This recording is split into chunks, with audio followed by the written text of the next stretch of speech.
Preston in Utah. Why don't we accept creation and resurrection claims? Oh, I'm so glad to be on today. Yay! Thanks for calling. It's the easiest question I've ever had, because somebody says, Matt, why don't you believe the creation or the resurrection? It's really easy because there isn't sufficient evidence to warrant belief. Yes, I haven't been on your show before, but I've listened to your show a lot. Maybe I haven't listened enough to hear these particular arguments that are bringing up. I'm assuming that you have opinions on them, but I just couldn't find them. So I wanted to hear them. So I know that physics doesn't require a God. I completely understand that. You could put a totally godless universe together based on the laws of physics. Mm-hmm. However, I'm sure you're familiar with the, I guess, the metaphor of if I put $10 into a drawer and then $10 in tomorrow, and then the next day I open the drawer and there's nothing in there. It's not because the laws of physics or the math was broken. It's because there was an outside interaction. So if something happens... No, I've never heard that metaphor. Is that a famous metaphor? You kind of understand it, though?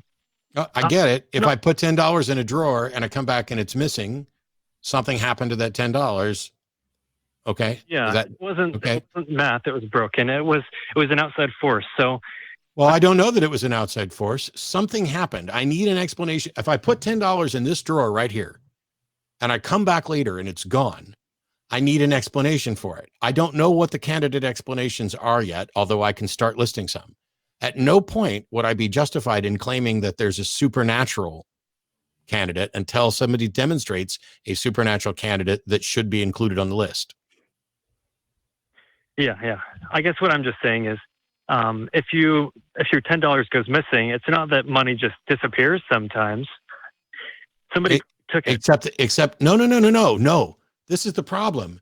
You have decided what the candidate explanations are, and you have honed in on the one that you think is most likely. Well, the fact of the matter is, I have in fact lost money in a drawer where no one else was involved. And it's because of the mechanisms of a drawer and air, where a loose bill in that drawer, if it's opened or opened too quickly, that can cause it to adhere up, fall back behind, and now it's no longer in the drawer, even though no other person was involved. It's not worth it. We are agency detection machines, and we are really prone to seeing agency. If you think that every time something goes missing, the most likely explanation is that somebody's taken it or fucking with you, that's paranoia. There are other explanations. Yeah. This is what magicians I apologize. expect and make use of. Magicians are, all we do is use your assumptions against you. That's it. All I do as a magician, I know something you don't know, and I know how to exploit it. That's it. And and it's so easy because we all do it to ourselves, and you just did it with a $10 bill in a drawer. Yeah, I apologize for the confusion. I'm just using that as an example, I guess, of something that's been brought up before. Sure. My real argument is how life could be created given the laws of entropy. So first of all, you don't get to use the word created. Okay, how it could come about. Right. And so when we ask that question right now, the answer is, I don't know. And anybody who wants to say they do know has to demonstrate evidence for their proposed thing. Just like you would have to say, if the $10 went missing and you think that somebody stole it, you have to present evidence for that. There are other candidate explanations. And until we have sufficient evidence to tell which of the candidates is the likely one, the only position we should be holding is that we don't know what happened to that $10 and that we don't know how life began. That's it. And if I can demonstrate that, see, here's the problem, is that you thought you came up with a solid example where I would just say, yep, somebody took it. Well, you didn't. You came up with an example for which I can come up with a number of different explanations, and none of them are supernatural. So I have a bunch of explanations for a missing $10, and at no point did I have to say God did it. But you're looking at the world going, hey, I need candidate explanations for why there's life. And then you say, a bunch of people think that a God did it, so I'll just count that as a candidate explanation. Well, you're ignoring all the people who think that universe farting pixies did it. You have already biased yourself towards a potential explanation when there isn't good evidence for that explanation at all. Okay, so if I'm understanding you right, you're saying that although it seems like life appearing goes against the laws of entropy, that doesn't mean that it was created by a supernatural force. I'm not even convinced it goes against the laws of entropy. Okay, because you're saying that we don't quite understand them because we haven't completely uncovered all of science. Well, entropy is a very specific category for thermal energy in a system. Now, considering we live here on Earth, first of all, we don't necessarily know that life originated on Earth or under what conditions. We don't, and if it did, because it could be, panspermia is not outside the question. There are things that didn't originate on Earth that are now on Earth. We know that to be the case. There are a number of different category explanations or potential explanations. The study of abiogenesis has shown in the Miller-Urey experiments, not how it happened, but that it could happen, or that this is not remotely implausible. There are other scientists working on this issue of abiogenesis, but entropy applies to an isolated system, and yet the Earth is constantly receiving energy from the sun. So it's not an isolated system. So yeah, I like that. That's great. That's so. And I'm not even, somebody's going to already email. Somebody already emailed me the other day to say, no, it's not about a closed system. It's about an isolated system. So I'm trying to correct that. But if you say that the life arising on Earth is in violation of the laws of physics, is in violation of empathy, then that's something that you should present a paper on and get a Nobel Prize, because I'm not convinced that that's the case. But even if I assume that you're correct, and we don't have an explanation for how life could arise, and it seems to be in conflict with notions like entropy, that doesn't tell us what the right answer is, does it? You're right. Yeah. It's the curse of my life, being right. Question. I have a second question if you have time for it. Sure. Go ahead. Okay, cool. Well, I just want to say that I'm not here to prove myself right or anything. I really want to understand your point of view. So that's why I'm asking these questions. I appreciate that. Second one is about the resurrection. The interesting thing is, as I've listened to the show, it's sometimes come up that some atheists don't believe that Jesus was even a real person, but that he could be more than one person combined into some kind of historical figure. I think I've said that. Other explanations like that. Okay. Could be. Well, it seems like, this could be kind of the same argument as entropy, that we don't know and things like that. But what about the fact that it is less likely for a person's enemy to acknowledge a virtue in that person than their friend would be, I get that. Please point to any enemy of Jesus that ever acknowledged anything. Well, I guess what I'm just specifically pointing at is, what do you think about the fact that, in general, the Jews claimed that Jesus never was resurrected? Of course, they claim that his body was stolen. That is one of many candidate explanations for the story. Some Jews believe that, but I'm not convinced that there was a body, let alone a body to be stolen.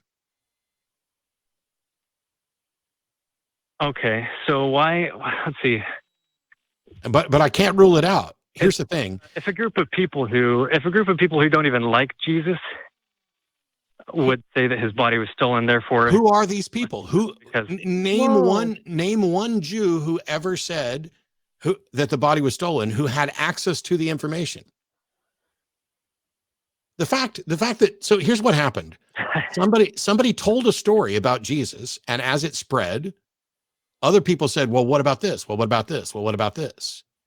So we have no information. So first of all, we have no original copies of anything written in the New Testament, which means everything in the New Testament is a copy of a copy to begin with.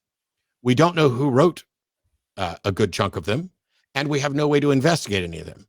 And so the people who were like, here are some Jews who are claiming that the reason the tomb was empty was because the body was stolen.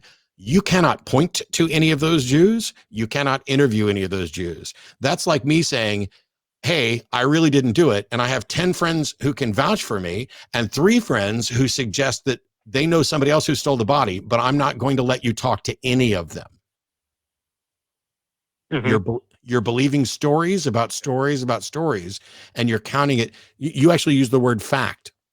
There is nothing within the Christ story in the New Testament, including his birth, miracles, death, or resurrection, which is an actual demonstrable fact. Nothing.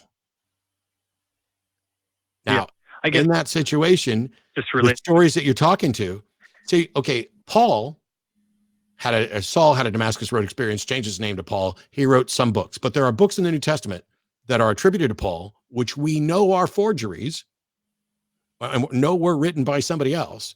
And then you have all these stories saying, there are Jews that suggest we stole the body, but we didn't. Well, congratulations.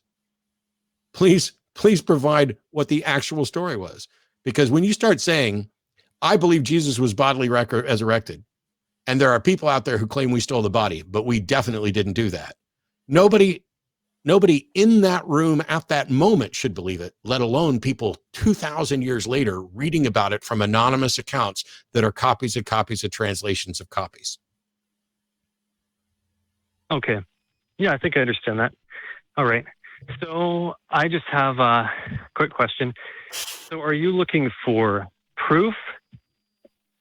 Or, I mean, it seems like no amount of evidence is going to be enough. That seems to be absolutely dishonest, and I'm going to let you go and think about what you just said, because the fact of the matter is Jenna and I will believe anything when there's sufficient evidence. And what you've done and what everybody else has done for the entire history of these arguments is present no evidence, none at all. And when we point this out, you guys keep saying, it just seems like no amount of evidence can ever convince you guys. That is the most dishonest shit I've ever heard. It's not our fault that you believe things for which you cannot and will not present actual evidence. How dare you sit here and keep acknowledging that, oh yeah, I understand, and that makes sense, and I'm just trying to understand, but it seems like no amount of evidence would ever convince you. Well, fuck right on off. And I didn't even have to yell that, because Jenna's pregnant. Thank you for calling. It sounds like he's really questioning, and I admire that. I get it. It's just so frustrating when people are like, well, clearly. So when they ask, what would convince you? And I say, I don't know, but if there's a God, he knows. But all I'm really looking for is not proof, which is a mathematical concept. It's evidence. And so if somebody said to you, I have a friend who claimed to be divine. He was killed by a bunch of people, and 3 days later, he rose from the dead. And they said that today. The types of questions we would be asking are, okay, where is this person? Can I talk to them? And how do I know that they were killed? Let's compile the evidence. Because this seems inconsistent with reality. And that's if it were happening right now.